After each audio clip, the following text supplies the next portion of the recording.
अगर सही प्लानिंग हो तो बड़े बड़े सपनों को पूरा करना भी आसान हो जाता है। योर मनी में हमारा फोकस हमेशा आपकी पूरी फाइनेंशियल प्लानिंग पर होती है, जिसके लिए जरूरी है इन्वेस्टमेंट के सही इंस्ट्रूमेंट का सही समझ। नमस्कार, योर मनी में आपका स्वागत है। मैं अभिषेक सत्यव्रतम और आज आपके सवालों के जवाब देने के लिए हमारे साथ हैं वाइज इन्वेस्ट एडवाइजर्स के सीईओ हेमंत रुस्तगी।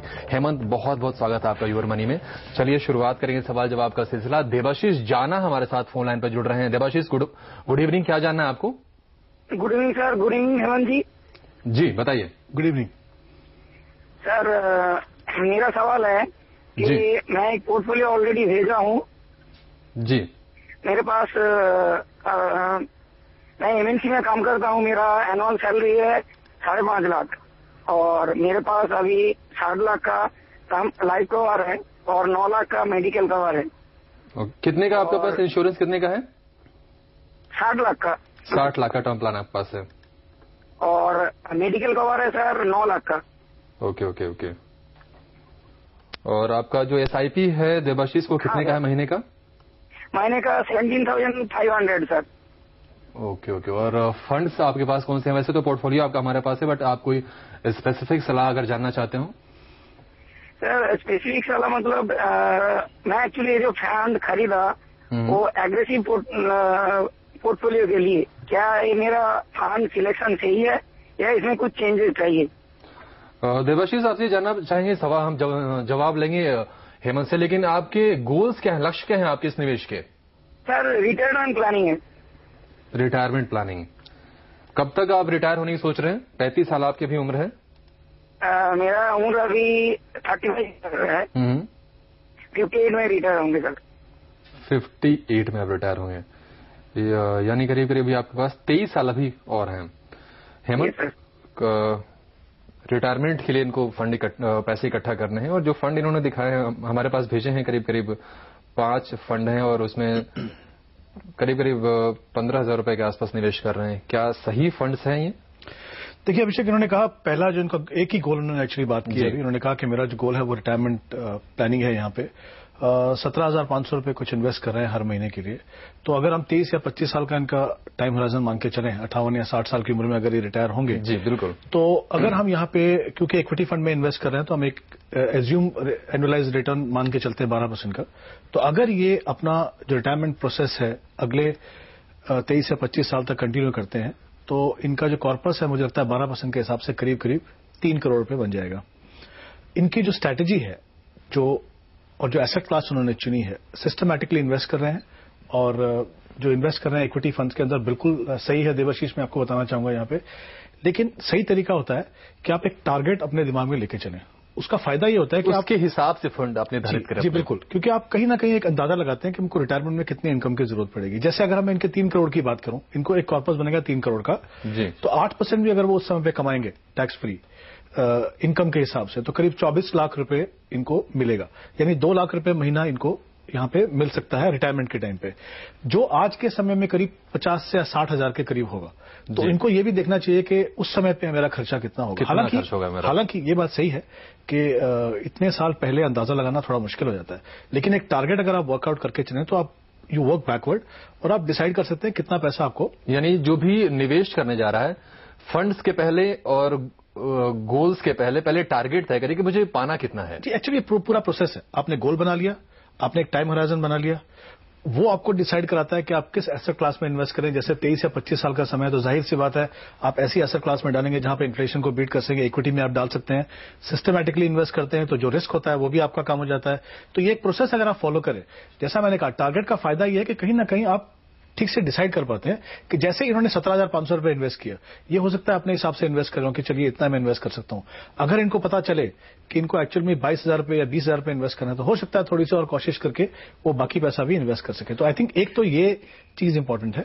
अगर हम इनके फंड्स की बात करें यहाँ पे, आई थिंक फंड जो ओवरऑल सिलेक्शन है वो काफी अच्छा है, लेकिन कहीं जैसा इन्होंने कहा भी थोड़ा एग्रेसिव पोर्टफोलियो बनाया है।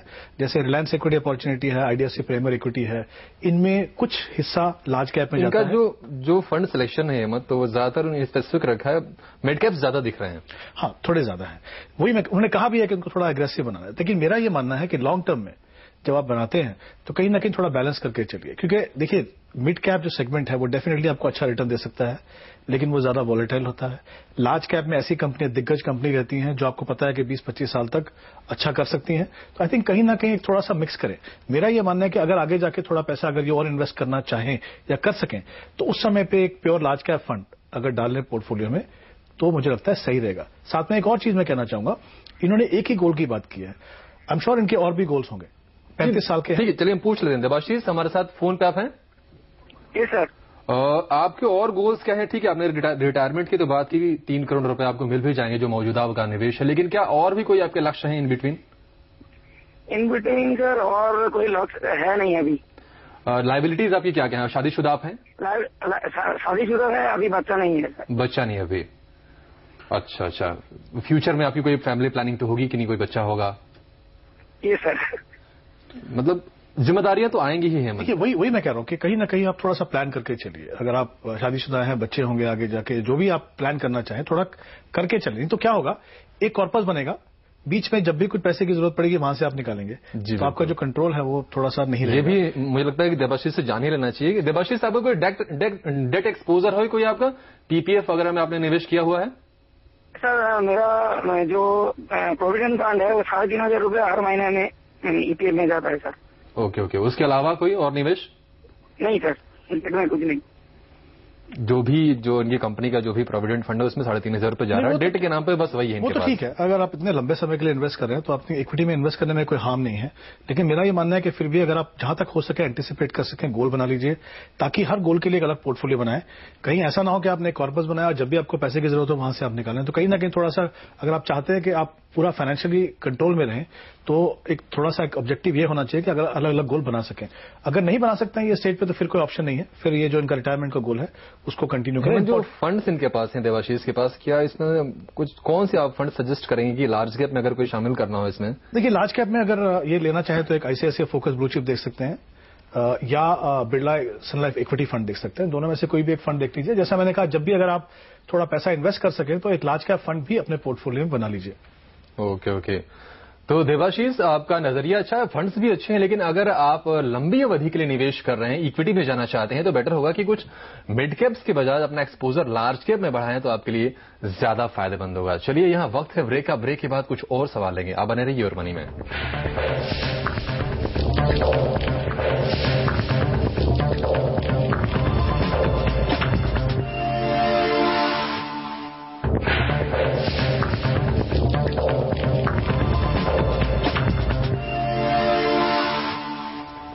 योर मनी में आपका स्वागत है और आज आपके सवालों के जवाब देने के लिए हमारे साथ हैं हमारे खास मेहमान वाइज इन्वेस्ट एडवाइजर्स के सीईओ हेमंत रुस्तगी। चलिए बढ़ते हैं, आगे बढ़ते हैं।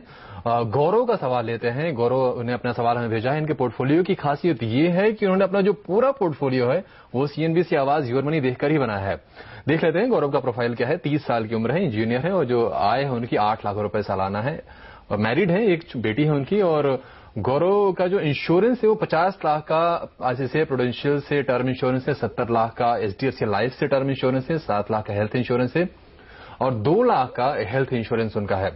म्यूचुअल फंड जो गौरव के पास वो है एचडीएफसी टॉप 200 में 4,000 रुपए का एसआईपी है, एचडीएफसी प्रूडेंस में 3,000 की SIP, ICICI focus blue chip में 2,500 रुपए की और रिलायंस ग्रोथ में 1,000 रुपए की एसआईपी है, जबकि रिलायंस गोल्ड में 1,000 की है। एचडीएफसी लॉन्ग टर्म एडवांटेज में 2,500 और आईसीआईसीआई टैक्सेवर में भी 2,500 रुपए का एसआईपी है। जो उनका डेट में एक्सपोजर वो है पीपीएफ में 5,000 महीना डाल रहे हैं और पीएफ में 2,100 रुपए हर महीने का जा रहा है। गौरव के जो लक्ष्य है हेमंत वो है कि 15 साल बाद बच्चे की शिक्षा के लिए 70 लाख रुपए चाहिए और 22 साल बाद बच्चे की शादी के लिए 1 करोड़ रुपए चाहिए, 30 साल बाद रिटायरमेंट के लिए 1 करोड़ चाहिए। सवाल ये है कि क्या ये जो मौजूदा इनका लक्ष्य है सफिशिएंट है, जो फंड्स इन्होंने लिए हैं सही हैं और क्या ये लक्ष्य पूरा कर पाएंगे इस निवेश से? देखिए इनकी अगर हम शुरुआत करते हैं, जैसे आपने कहा इनके पास कुछ इंश्योरेंस पॉलिसीज हैं जी। मेरा ये मानना है कि जब भी आप फाइनेंशियल प्लानिंग की बात करें तो सबसे इंपॉर्टेंट एस्पेक्ट रहता है आपका वो है रिस्क मैनेजमेंट और वो सबसे पहले आपको एड्रेस करने की जरूरत है। उसके लिए ये भी बहुत जरूरी है कि आप सही तरह के प्रोडक्ट लें और सही तरह की इंश्योरेंस लें आप। तो इन्होंने कहा इनके पास 2 टर्म प्लान है। टर्म प्लान बिल्कुल सही प्रोडक्ट है और क्वांटम भी बहुत इंपॉर्टेंट होता है। इनकी अगर हम इनकम के हिसाब से देखें, इन्होंने कहा शायद 8 लाख रुपए सालाना की इनकम है, 1 करोड़ 30 लाख का इनके पास टर्म प्लान है। बहुत ही बिल्कुल सही मात्रा में इन्होंने लिया है और सबसे अच्छी बात यह है कि उन्होंने 2 पॉलिसीज ली हैं। ये मतलब निवेशकों के लिए सही चीज होती है कि उसी अमाउंट का 2 या 3 पॉलिसीज 2 ले लीजिए एटलीस्ट। उससे फायदा क्या होता है, एक स्टेज पे आप ऐसा पहुंचते हैं कि जब आपको लगता है कि उतनी इंश्योरेंस की मुझे जरूरत नहीं है, तो आप एक इंश्योरेंस को बंद कर सकते हैं और दूसरी को कंटिन्यू कर सकते हैं। दूसरा, अगर हम इनके हेल्थ इंश्योरेंस की बात करें, या फिर अगर क्लेम का भी कहीं झंझट फंसता है तो शायद उसमें 2 हो तो मददगार साबित होगा। वो है, बट जनरली अगर आपने इन्फॉर्मेशन सही दिया तो मुझे लगता नहीं कि कोई कारण है कि आपको क्लेम में प्रॉब्लम हो। बट ये डेफिनेटली हेल्प करती है कि अगर आपने कहीं आपको लगे कि आपकी रिस्पॉन्सिबिलिटीज लायबिलिटीज पूरी हो गई हैं, अब आपको 1 करोड़ 30 लाख की जरूरत नहीं है, आप एक बंद कर सकते हैं। हेल्थ इंश्योरेंस की अगर बात करें, इनके एम्प्लॉयर से इनको एक हेल्थ इंश्योरेंस है, साथ में इन्होंने अपनी हेल्थ इंश्योरेंस भी ली है। ये भी हम हमेशा एडवाइस करते हैं दर्शकों को कि अगर आपके एम्प्लॉयर ने आपको दिया भी है तो भी आप कोशिश कीजिए कि अपनी खुद की एक हेल्थ इंश्योरेंस पॉलिसी रहनी चाहिए, ताकि अगर आप जॉब चेंज करें और नई जॉब में आपको नहीं मिले तो आपको वो जो पीरियड वो प्रॉब्लम है, प्रॉब्लम नहीं है यहाँ पे। तीसरी एक चीज छोटी सी मैं चाहूंगा कि कर ले, एक इमरजेंसी फंड भी एक रिस्क मैनेजमेंट का हिस्सा होता है। तो मैं चाहूंगा कि अगर ये एक अपना छोटा सा एक इमरजेंसी फंड बनाना है जो इनके करीब 6 महीने के एक्सपेंसेस के बराबर हो। अगर हम इनके गोल्स की बात करें, इनका जो पहला गोल है, डॉटर की एजुकेशन के लिए उनको शायद 70 लाख रुपए चाहिए, शादी के लिए 1 करोड़, अपनी रिटायरमेंट के लिए भी 1 करोड़ चाहिए। इनका जो टाइम होराइजन है वो 15 साल, 22 साल और 30 साल है। इतने लंबे टाइम होराइजन की, जैसे हमने पहले बात की, इक्विटी जैसी एसेट क्लास में अगर इन्वेस्ट करें 12% की अगर हम यहाँ पे रिटर्न मान के चलें, तो पहला जो इनका गोल है उसके लिए इनको 15,000 रुपए इन्वेस्ट करने हैं, दूसरे गोल के लिए 9,000 रुपए इन्वेस्ट करना है, तीसरे गोल के लिए इनको 4,000 इन्वेस्ट करने हैं। तो कुल इन्वेस्टमेंट जो उनको चाहिए वो 28,000 की है। 28,000 अभी जो इनकी इन्वेस्टमेंट है वो 16,500 रुपए की है, तो इसमें करीब 11,500 रुपए की इन्वेस्टमेंट कम है। हेमंत गौरव ने हमें जो अपना सवाल भेजा उसमें ये भी लिखा है कि जो पीपीएफ में 5,000 रुपए डाल रहे हैं उसमें से 2,500 कम कर सकते हैं। हाँ, यानी एक और फंड या फिर मौजूदा फंड्स में और निवेश कर सकते हैं 2,500। बट कहीं ना कहीं उनकी जो पूल ऑफ इन्वेस्टमेंट है वहीं से निकल रहा है, वो हो सकता है डेट से निकल के वो इक्विटी में आ रहा है। तो हाँ, वो जो पैसा है 2,500 का वो भी इन गोल्स के ऊपर चला जाएगा तो भी सही है। उन्होंने शायद ये भी पूछा है कि पीपीएफ से निकाल के इक्विटी में डालना वो सही रहेगा। नहीं मुझे लगता है जब आपका टाइम होराइजन 22 साल और 30 साल हो, हालांकि मैं कहूंगा कि अगर आप डेट में देखेंगे तो पीपीएफ से अच्छी कोई इन्वेस्टमेंट नहीं है, पीपीएफ और ईपीएफ से अच्छी, क्योंकि वहां पे आपको सेफ है, सिक्योर है। लेकिन 22 साल और 30 साल के लिए जब आप इन्वेस्ट करते हैं तो आपको, मुझे लगता है इक्विटी में अगर आप सही फंड में इन्वेस्ट करें, सही डिसिप्लिन तरीके से इन्वेस्ट करें, तो रिटर्न आपका कहीं ज्यादा हो सकता है। तो मुझे लगता है ये एक अच्छी स्ट्रैटेजी रहेगी अगर 2,500 यहां से निकाल के इसमें डाल दें। लेकिन जो गैप अभी भी है, तो मेरी इनसे एडवाइस ये रहेगी कि जितना जल्दी हो सके इस गैप को पूरा करने की कोशिश करें। जैसे हेमंत गौरव की एज अभी 30 साल है और इंजीनियर है और मान लीजिए सैलरी उनकी बढ़ती है अगले 1-2 साल में, तो शायद जो ये गैप जो आ रहा है इसको ब्रिज कर पाएंगे इजीली। वो तो डेफिनेटली कर पाएंगे। इनफैक्ट ये इन्होंने एक अच्छी और चीज की है, कई बार हम देखते हैं कि इन्वेस्टर्स जो है ये सोच के कि जितना पैसा मुझे चाहिए मेरे पास नहीं है तो वो डिले कर देते हैं। इन्होंने एटलीस्ट डिले नहीं किया, वो स्टार्ट अपना इन्वेस्टमेंट प्रोसेस शुरू कर दिया, इन्वेस्टमेंट स्टार्ट कर दिया है। बिल्कुल सही strategy. I think her investor को ये स्ट्रेटेजी को पैसे जैसे बढ़ते रहेंगे हम फिर निवेश अपना बढ़ाते रहेंगे उस हिसाब से। जी बिल्कुल। एक चीज यहाँ पे इनको और ध्यान रखना है, इन्होंने अपना रिटायरमेंट प्लानिंग का जो गोल रखा है वो 1 करोड़ है। मुझे लगता है बहुत ही कंजर्वेटिव है। अगर हम 1 करोड़ की बात करें आज से करीब 30 साल के बाद, तो अगर ये 8 लाख रुपए उसके ऊपर कमाते हैं इनकम के तरीके से, तो करीब इनको 60 या 70 हजार रुपए मिलेंगे, जो मुझे लगता नहीं उनके लिए पर्याप्त होंगे। तो कहीं ना कहीं मुझे लगता है इनको इसको रिविजिट करने की जरूरत है। मुझे लगता है कम से कम इनको 3 करोड़ का कॉर्पस यहाँ पे रखना चाहिए।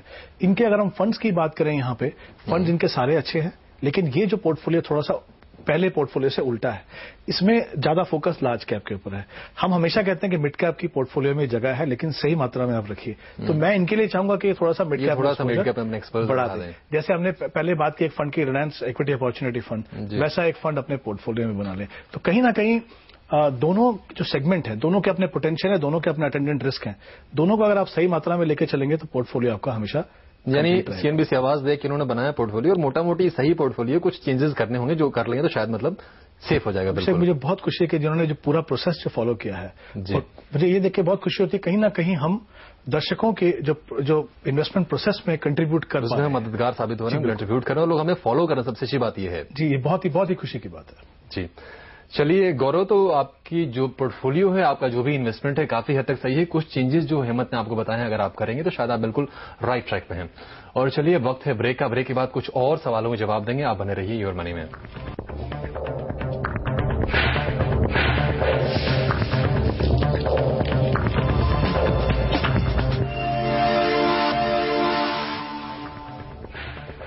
योर मनी में आपका स्वागत है। हम आपकी फाइनेंशियल प्लानिंग कर रहे हैं आज, और आज हमारे साथ हमारे खास मेहमान वाइज इन्वेस्ट एडवाइजर्स के सीईओ हेमंत रुस्तगी। चलिए लेते हैं अगले दर्शक का सवाल। विपिन हमारे साथ फोन लाइन पर जुड़ रहे हैं पंचकुला से। विपिन पूछिए, क्या जानना है आपको?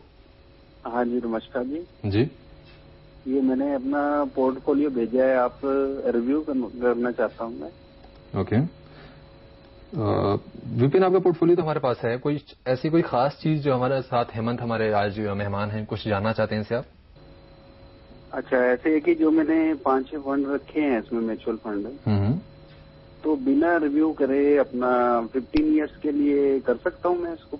नहीं, लेकिन अगर आप इक्विटी में एक्सपोजर ले रहे हैं, म्यूचुअल फंड है वो जो आप इनडायरेक्टली इक्विटी में एक्सपोजर ले रहे हैं, तो हमारी सलाह पहले तो ये होती है सभी दर्शकों को, अगर आप इक्विटी में पैसा लगा रहे हैं तो बिना रिव्यू न करें। कम से कम 3 साल के बाद तो एक बार अपनी पोर्टफोलियो को रिव्यू कर ही लें कि इसमें आपका जो फंड्स हैं कैसा परफॉर्म कर रहे हैं, कैसे रिटर्न्स आ रहे हैं।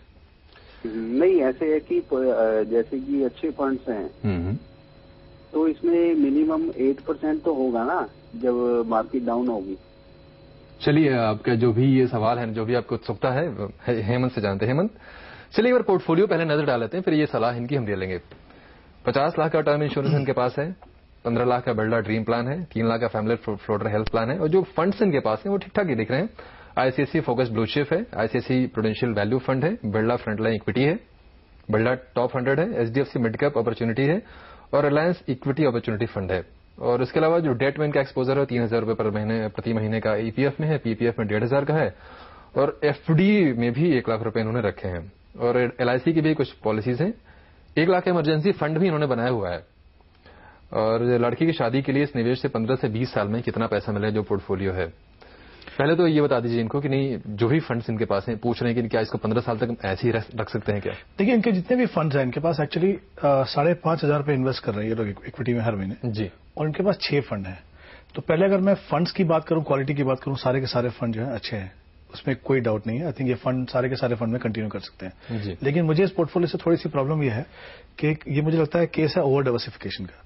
जब आप 5,500 रुपए 6 फंड में लगाते हैं, 1,000 फंड्स ज्यादा है, मतलब जितने पैसे कहीं ना कहीं उसको मॉनिटरिंग करना मुश्किल हो जाता है। फिर क्या होगा, एक स्टेज ऐसी आती है, हर फंड की लाइफ में एक ऐसी स्टेज आती है और समय समय पे आती है जब उसकी परफॉर्मेंस थोड़ी सी कम हो जाती है।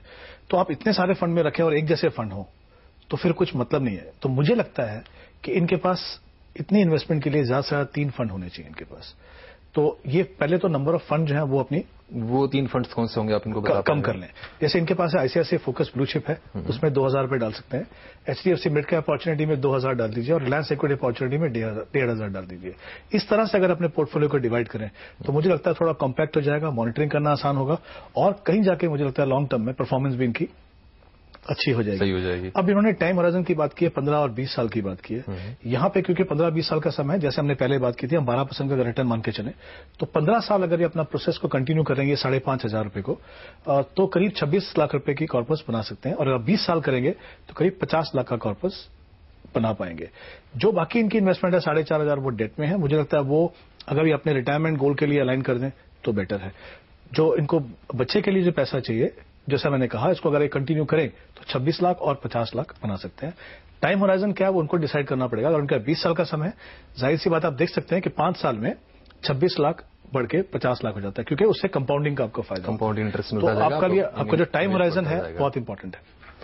हेमंत, लेकिन एक काफी इंटरेस्टिंग चीज है जो हम बाकी दर्शकों में मिसिंग देखते हैं, जो भी इन्वेस्टर होता है, इमरजेंसी फंड के बारे में काफी कम लोग सोचते हैं, जो कि विपिन ने बनाया हुआ 1 लाख रुपए के इमरजेंसी फंड में डाले हुए हैं। क्या सलाह देंगे जो भी निवेशक होता है, जो शुरुआत करता है निवेश की, या फिर ऑलरेडी जो इन्वेस्टमेंट जो कर रहा होता है, कितना जरूरी है इमरजेंसी फंड? देखिए, जैसे मैंने शुरुआत में कहा था कि मुझे लगता है फाइनेंशियल प्लानिंग का एक बहुत इंपॉर्टेंट हिस्सा रिस्क मैनेजमेंट। उसमें 3 चीजें आती हैं, एक तो लाइफ इंश्योरेंस आती है, एक हेल्थ इंश्योरेंस आती है, और तीसरा होता है इमरजेंसी फंड। इमरजेंसी फंड इसलिए इंपॉर्टेंट है, जैसा मैंने पहले कहा था, थंब रूल ये है कि आपके 6 महीने के एक्सपेंसेस के बराबर होना चाहिए। ऑब्जेक्टिव ये रहता है कि अगर कुछ ऐसी इमरजेंसी आए जहां पर एक बड़े अमाउंट की आपको जरूरत हो, अगर आपके पास इमरजेंसी फंड नहीं है तो सबसे पहले अपनी जो इन्वेस्टमेंट आप कर रहे हैं वो उसको रोकेंगे। तो कहीं ना कहीं वो आपकी जो लॉन्ग टर्म इन्वेस्टमेंट प्लानिंग की ये बिल्कुल भी ठीक नहीं है। अगर आप चाहते हैं कि आपका इन्वेस्टमेंट प्रोसेस अनइंटरप्टेड कंटिन्यू करता रहे तो इमरजेंसी फंड बनाना बहुत जरूरी है।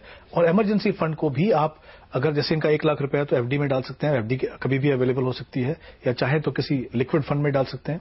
तो ऑप्शन कोई भी हो सकती है, लेकिन उतना अमाउंट होना बहुत जरूरी है। और वो जहां तक हो सके आपके 6 महीने के एक्सपेंसेस के बराबर हो। कुछ भी हो सकता है, कुछ भी अगर फाइनेंशियल इमरजेंसी आ जाए आपके पास तो उसको आप यूज कर सकते हैं, बिना अपने प्रोसेस को डिस्टर्ब किए आप उसको इस्तेमाल कर सकते हैं। जी बिल्कुल। चलिए ठीक है, योर मनी में आज हमारा वक्त खत्म होता है। हेमंत, आपका बहुत बहुत शुक्रिया। लेकिन अगर आप भी हमसे म्यूचुअल फंड, इंश्योरेंस या फाइनेंशियल प्लानिंग से जुड़े सवाल पूछना चाहते हैं तो हमें ईमेल कीजिए mf@moneycontrol.com पर। सवाल भेजते वक्त अपना कॉन्टैक्ट नंबर जरूर लिखें। आप हमें फेसबुक पर भी फॉलो कर सकते हैं। आपको विजिट करना है facebook.com/आवाज योर मनी। सवाल पोस्ट करने के साथ आप योर मनी के पुराने एपिसोड भी देख सकते हैं।